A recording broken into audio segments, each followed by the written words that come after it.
All right, let's dive into a story that's so much more than just a slasher flick.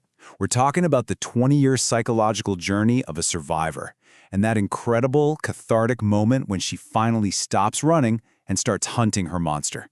This is the anatomy of Halloween H20. To understand the hero, you've got to understand the villain. And this quote from Dr. Loomis, the one person who knew Michael Myers best, it just says it all, doesn't it? He's not just some guy in a mask. He's described as this unstoppable, empty force. Basically, pure evil. This is the boogeyman made real. So after 2 whole decades of silence, the story kicks off again. Michael Myers breaks into the home of his now-deceased psychiatrist, Dr. Loomis. He's not there for valuables, no. He's looking for information. He finds a specific file, and inside, the location of the one person who got away back in '78, his sister, Laurie Strode. So, where has our hero been for 20 years? Well, she's not Laurie Strode anymore. Not on the surface, anyway.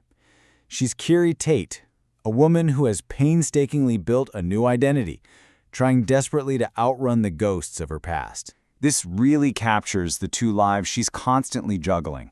To the world, she's Kiri Tate, a successful headmistress, a loving mother, someone who has her life totally under control.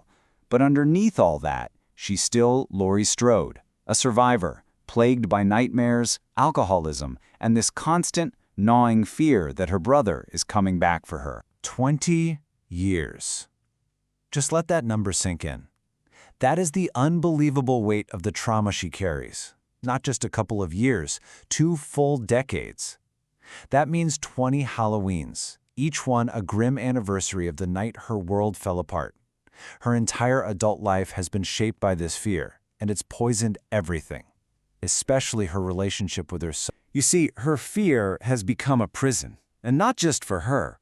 Her 17-year-old son, John, feels trapped in it too.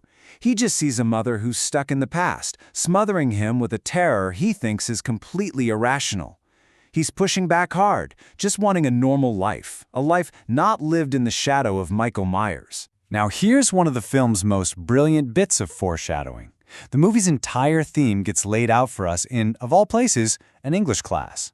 And this conversation happens just moments before that quiet school campus becomes a killing field. A student is discussing Mary Shelley's Frankenstein, and without knowing it, she perfectly predicts Laurie's own journey.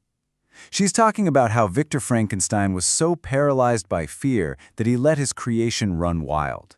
And it was only when he had nothing left to lose that he could finally turn and face his monster.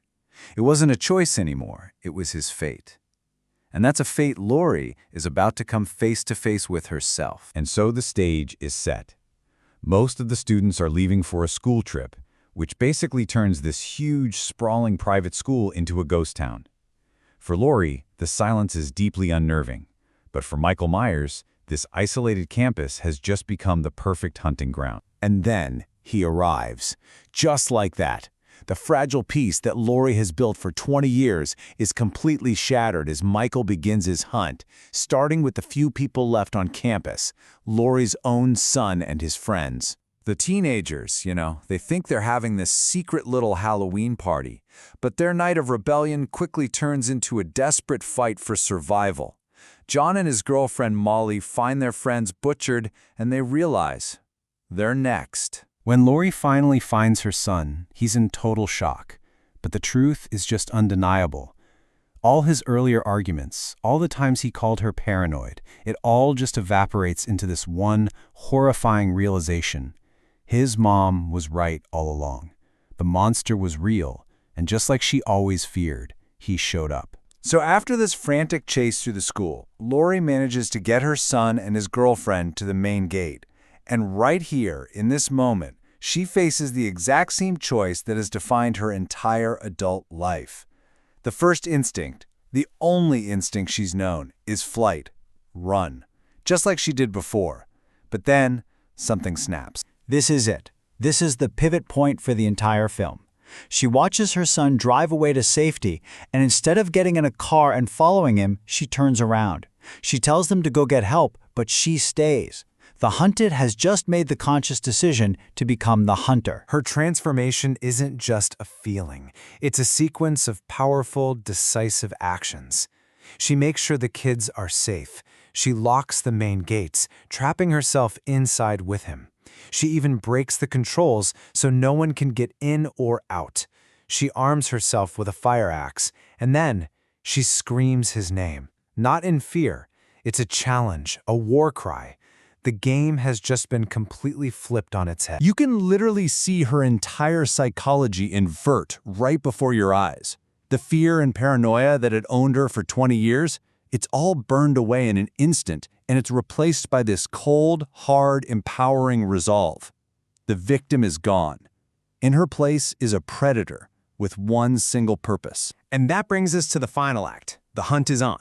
But for the first time in 20 years, the roles are 100% reversed. Lori is now stalking Michael. She hunts him through the empty school, and she's using her knowledge of the building as an advantage. She sets traps. She matches his own brutality with this focused fury.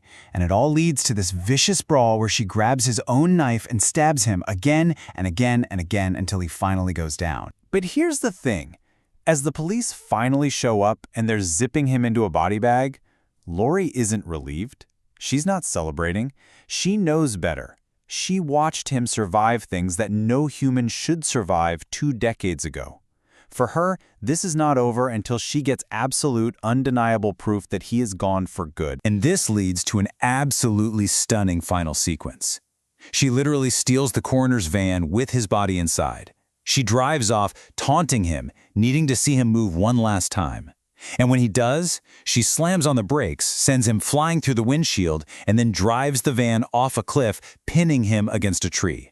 This is a calculated personal execution. She ensures there will be no escape, no ambiguity, no sequel to her trauma.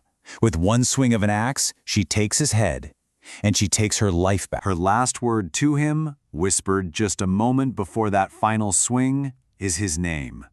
But it's not a scream, it's not a plea, it's a final, powerful acknowledgement. It's her closing the book. She is seeing him, truly seeing her monster, one last time before she erases him from her world forever. Laurie Strode's 20-year journey from prey to predator shows us one absolutely brutal, but ultimately cathartic way to do it. You see, it wasn't about waiting for the fear to go away. It was about turning around and walking right back into it with an axe. And it leaves us with a pretty big question, doesn't it? What does it take in our own lives to finally turn and face the things that haunt us?